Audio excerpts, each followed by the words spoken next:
I had a very specific idea of what passion looks like.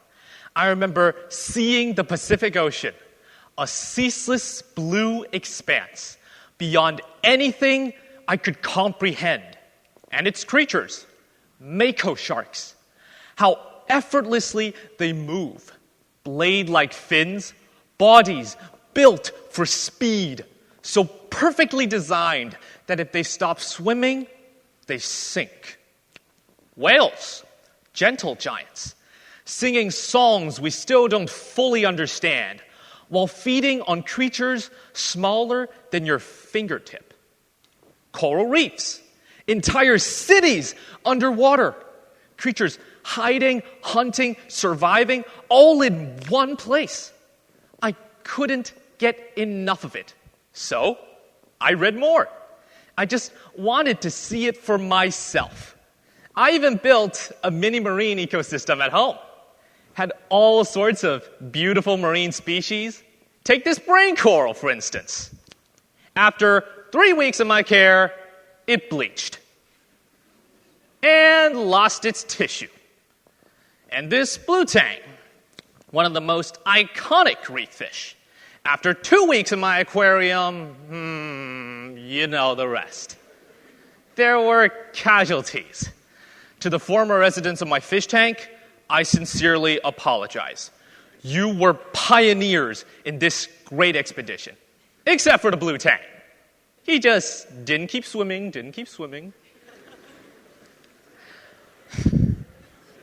I thought I knew exactly what this passion would feel like. Exciting, beautiful, meaningful. So I looked for a way to experience it for real. And eventually, I got the chance. I spent 11 days on a research vessel in Martha's Vineyard studying marine science. My parents paid $6,000. I was ready to enjoy every second. At first, I did. The dock was lined with sailing vessels. The water was a deep blue. Gulls cut across the sky. At one point, I even saw a deer swimming in the water. I didn't know deer could swim, but it felt right somehow. And then I saw the sailboat. It was a bit smaller than I expected. But I told myself, that's fine. Smaller boat, more focused experience. That's how science works, right? The equipment I saw on board confirmed it. Nets, rigging, tools for collecting samples. This was real research. And during the introduction, they told us about the lab work, feeding mollusks, dissecting octopi, analyzing specimens. This was exactly what I came for. Then I saw where we slept. There were bunks below deck, carved into the sides of the ship. They looked like drawers. Someone could just slide me in and shut it. But I told myself, it's fine. I'm here for science. And the science was real. Every day, we collected plankton and then counted and identified them under microscopes. It was repetitive, slow, tedious. I never wanted to see plankton again. But surprisingly, plankton were important. They form the base of the entire ocean food chain. Without them, nothing else survives. Which was ironic, because I didn't see a single fish the entire trip. We were split into 3 shifts. Morning, afternoon, mine. 7 p.m. to 1 a.m. So I slept from 1 a.m. to 7 a.m. on a moving boat. I got seasick. There was no phone, no email, no music, which was honestly the worst part. One night, I had just gotten into bed, exhausted from a long day of tending sails, checking equipment, and counting plankton, when someone screamed from above deck, "Whale on port side!" I threw on my clothes, rushed up the ladder, and smashed my head on the ceiling. Because the ship was built for hobbits. But I didn't care. There was a whale. This was the moment I'd been waiting for, where all the plankton counting and rigging tending pays off. I sprinted above deck. Where? What species? How big? The guy pointed dramatically at the horizon. There. I squinted. There where? He handed me binoculars, and I looked. There, on the very edge of the horizon, was the smallest bump I've ever seen. It could have been a whale. It could have been a wave. It could have been my imagination. I lowered the binoculars. "You woke me up," I said. "For a dot?" I had crossed an entire ocean for a maybe.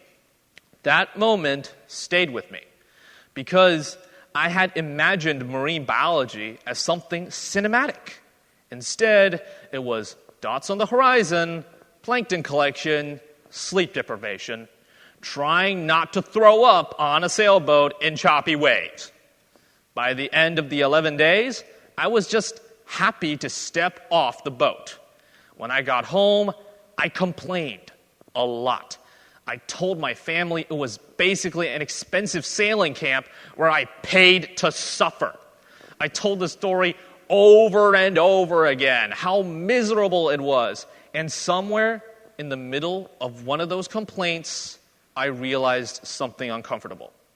I thought I was disappointed by the work, but I wasn't. I was disappointed that it didn't look the way I imagined. There's a term for this: affective forecasting.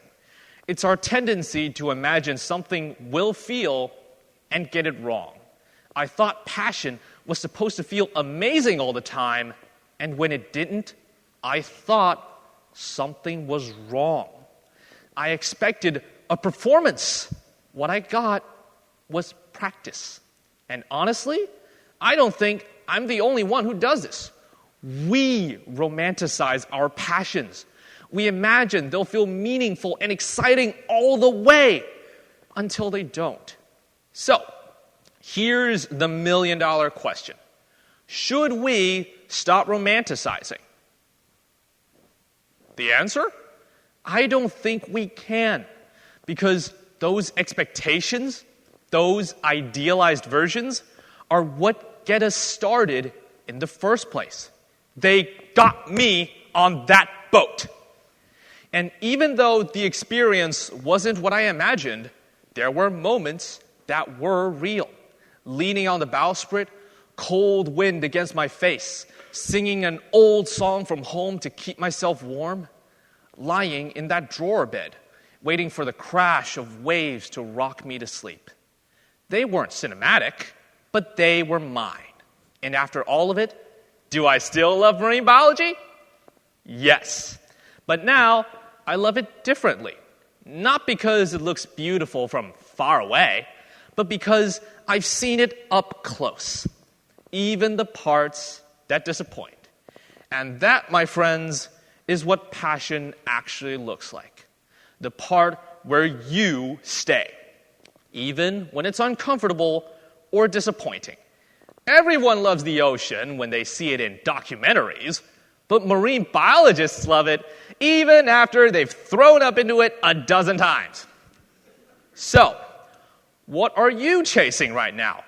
And more importantly, when it stops looking the way you imagined, will you keep going? The dream gets you started, but the reality is what makes it yours. Sometimes the whale is just a speck on the horizon, but that speck is enough to keep you looking. Thank you.